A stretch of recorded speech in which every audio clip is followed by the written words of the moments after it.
Aziz tomoshabinlar, O'zbekiston telekanalida Oydin Hayot Live dasturi davom etadi va biz sizlarni kutilmagan holda navbatdagi mehmonimizni tanishtirib o'tamiz. Xullas, nabira boqib mashhurlikka ega bo'layotgan bizni blogerimiz Nargiza Qodirova hamda ularning jajji nabiralari bugun studiyamizga tashrif buyurishdilar. Assalomu alaykum.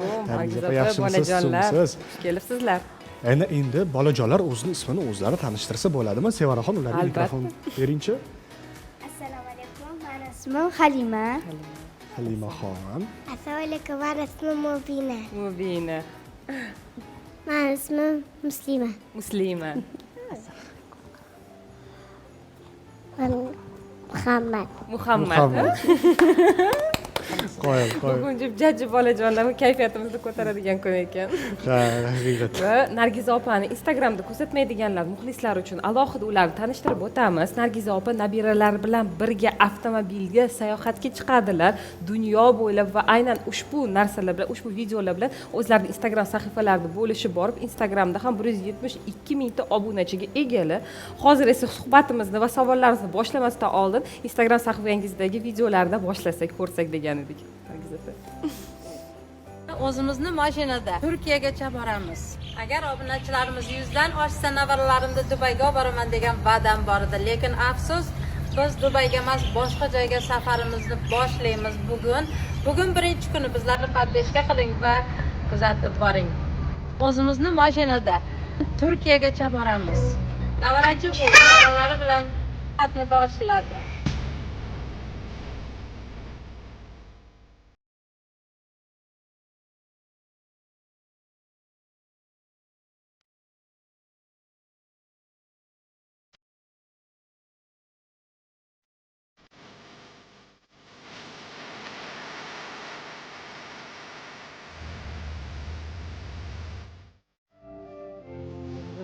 Ta'sirlanib ketdingiz?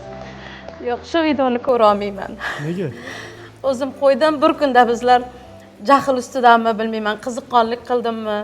Bizlar agar obunachilarimiz 100 dan oshsa, men va'da berganman, navaralarimga Dubayga olib boraman. Bularga hammasiga biz uchuvchi va stewardessa kiyimini tikkandim. Navaram uchuvchi kiyimda uchmoqchi edi. O'zlarini xuddi uchuvchidek stewardessalarga baribir havas qiladi. Hammamiz ham havas qilamiz. Bular stewardessadek bo'lib borib kelishligi uchun bizlar 3 marta bilet olib, 3 marta qaytarib berdi pulimizni.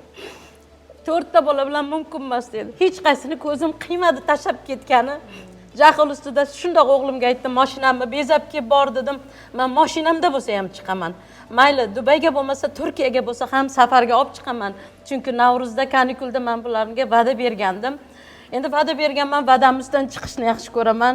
Bularga ham va'damizdan chiqishni va o'zimizdan qoladigan eng yaxshi meros bu bizlarga, bolalarimizga beradigan tarbiya.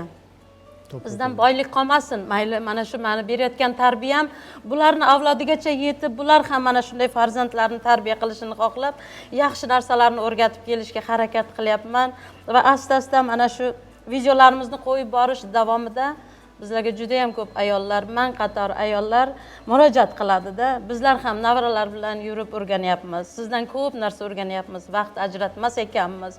Qaradim, kengayib boryapti. Hech bo'lmasa mayli, boshqalarga ham yordamimiz tegsin deb mana shu Instagramga joylab boryapmiz biz o'zimizni oilaviy tarbiyamizni. Qoyil. Shunga hozir buni ko'ra olmadim. Ozgina. Lekin menimcha u stewardessa va pilotning kiyimlaridan-da va ularni samolyotda Dubayga olib borganingizdan-da mashinada shunaqa qiziqarli ravishda siz bilan suhbatda olib borganingiz bolajonlar uchun yanada qiziqarli bo'ldi deb o'ylayman. Chunki bu sayohatga boy, bundan tashqari mashinada yurish katta inson uchun o'zi birinchidan mas'uliyat va yangi narsalarni o'rganish bolajonlar uchun bu yanada ko'proq foyda bo'ladi deb o'ylayman. Nargiza opa, bu safaringiz qancha davom etdi? Bu safarimiz 15 kun davom etdi. Bizlar shoshib borib keldik, chunki maktabga ozgina kechikdik. Bularni hamma savol beradi-da, yo'lda qiynalmadilaringmi, yig'lamadimi degani yo'q. Bularni men o'tgan yili 12 ta viloyatimizga olib borganman. 10 kun davomida bizlar sayohat qilganmiz. Bular men bilan o'rgangan. Hech bo'lmaganda qarindoshlarni olib borib tanishtirib, o'zimni qishloqlarimni Jizzaxda mana zominda yashaymiz. O'sha qishloqlarimizni, qarindoshlarimiz bilan tanishtirishga olib borib turaman tez. Shuning uchun bular uzoq yo'lga yurib o'rgangan va umuman qiynalmadim. O'zi bunaqa bolajonlar bilan sayohat qilish, uni videolarga olish va blogga joylash qayerdan unaqa fikr paydo bo'ldi? Talablarga ko'ra. Ozgina qo'yib borgandim, millionlab prosmotr bo'lib ketdi. O'zimga o'xshagan o'sha qaynonalar sizdan ko'p narsa olyapmiz deganga qaradimki, qaynonalarga ham foydam tegayotgan ekan. O'shaning uchun kengroq yana qilmoqchimiz. Yana ham endi chet davlatlarga chiqib, O'zbekistonimizni mana shu milliy kiyimini bizlar butun dunyoga tanitmoqchimiz. Nargiz opa, bu video qaysi mamlakatda olingan? Bu Gruziyada. Gruziyani tog'li joylarida bizlar o'zimizni Lazgiga qizlarim, nevaralarim mana o'ynab. O'zi asl kasbingiz nima? O'zi asli kasbim sartaroshlik. 25 yil ishlab keldim shu sohada. Uchala o'g'lim ham universal master. Hozir ular endi chetda Yevropada ishlayotganligi uchun salonimni yopib, nevaralar bilan shug'ullanyapman. Qoyil. Baribir o'zini gashti bo'lsa kerak. Nevaralar bilan yurishni gashti juda ham boshqacha. Yoshartiradi. Yoshartiradi.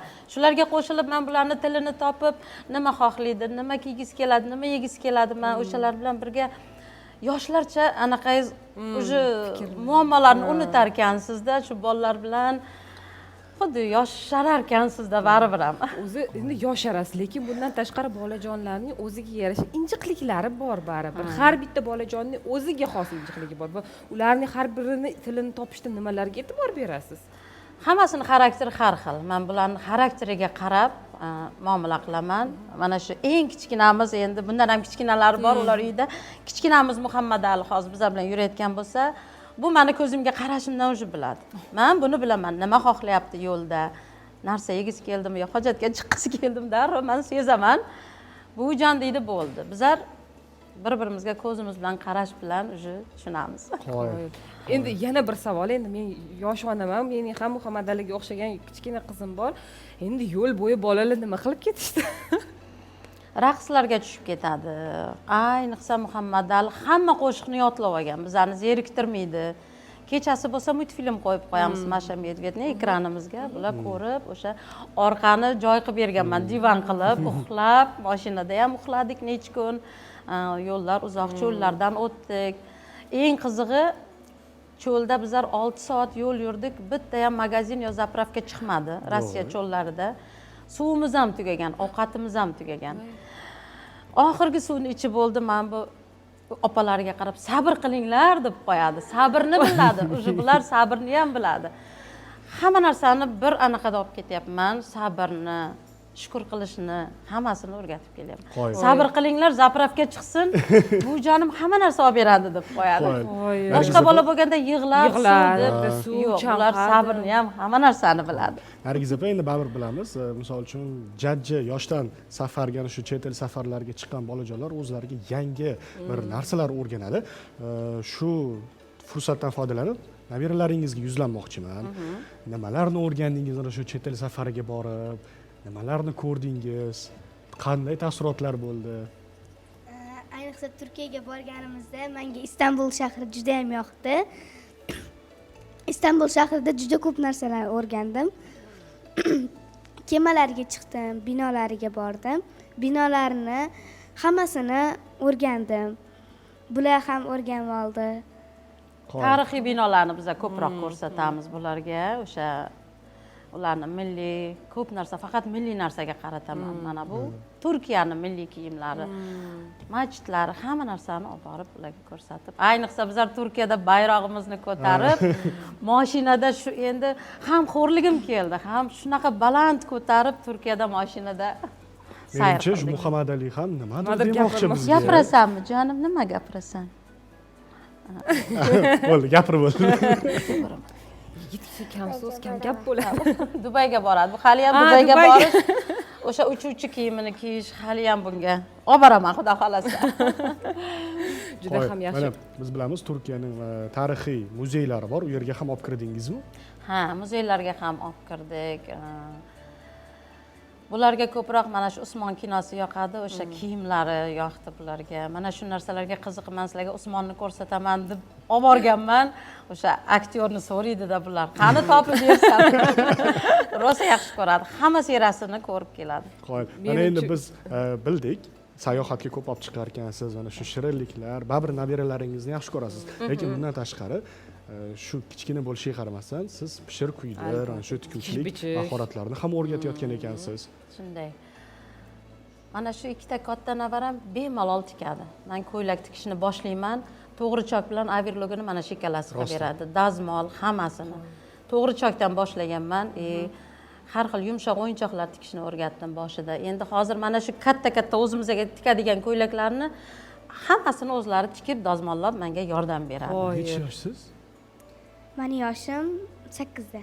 Sizchi? 7da. 8-7 yoshda tayyor bir libosni tayyorlab. Mani niyatim shular maktabni bitirguncha ayol kishiga nima qanaqa vazifa bo'lsa hammasini biladigan darajada qilib tarbiya qilish.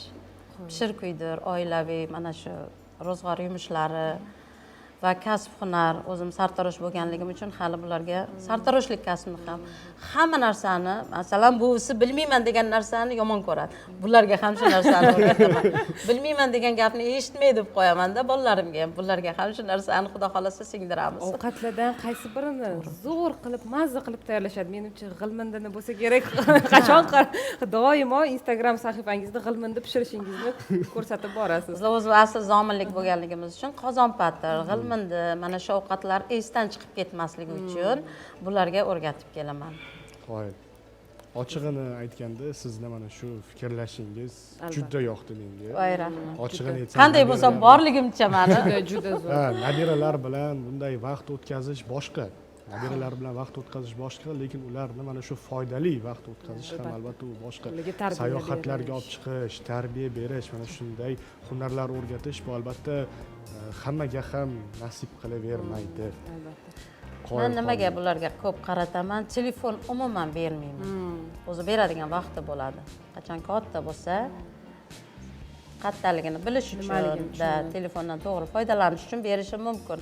Ungacha masalan umuman telefon berish menda eng yomon odat. Bolalarga umuman telefon bermayman. Undan ko'ra mana shu tikish bitishlarni, pishir kuydirlarni o'rgatganim yaxshi. Hech bo'lmasa ikkita piyolani yuvib kelsa ham menga foyda. Ularga o'sha narsani o'rgatib kelaman. Qo'yil. Nargiz opa, sizga katta rahmat, kelganingiz uchun rahmat. Albatta nabiralaringizga ham rahmat aytib qolamiz. Xudo xohlasa sizday buvijonlar ko'paysin deymiz. Ochig'i havas qildik va nasib qilamiz, o'ylab qolamiz. Dubayga sayohatdan qaytganingizdan so'ng ham Oydin Live studiyasiga. Endi harakat mana shu Dubayga bularni borib kelishim kerak. Bo'lmasa qulog'imni yeb qo'yadi. Buvijon qachon boramiz?